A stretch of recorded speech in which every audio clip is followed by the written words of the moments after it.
Are you wondering how to go forward in a world that seems to be filled with fear and violence in light of the recent terror attacks in Paris?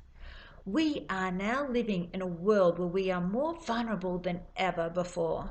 I can only imagine what it feels like to be a survivor or witness such horrific terrorist attacks that are now more rampant than ever.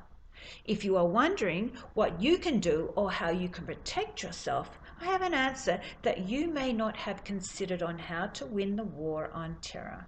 Firstly, is to recognize that these terrorists are all mainly males. They all have mothers and some have wives. The women in their lives have been disempowered, suppressed, silenced, and often abused. They have had no voice or influence as a mother in teaching their children what to think, what to question, or how to behave. In fact, they have been conditioned to have no respect for women or tolerance for anyone not of their faith. So my solution I'm offering is to balance the inequality for women. Allow women to lead, to have a voice, to be considered as an equal, and to be treated with respect and dignity. The consciousness of women's value needs to be seriously changed. This will raise the profile of women and they will lead and not permit such atrocities. They will hold accountable their sons, their husbands, or their fathers. This war on terror is not an uncommon scenario for a lot of women I encounter, and they're from the Western world.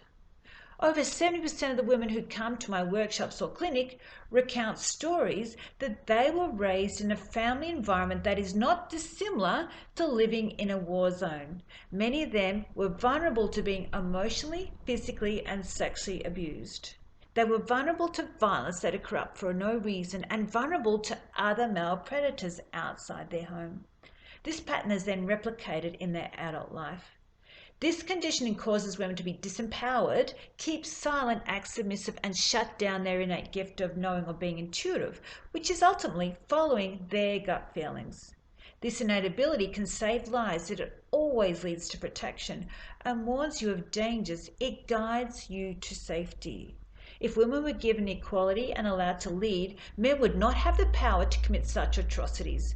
Women would then use their innate gift of intuition to lead compassionately and guide their families to safety. Leo Tolstoy once said, "Everyone thinks of changing the world, but no one thinks of changing himself." It's time for change. It's time that women's influence and value on the world is restored. When that happens, there will be peace on our planet, which is ironically Mother Earth. So I rest my case, and I will continue to heal and empower women even more than I had been doing before, sending you blessings, peace, and love always.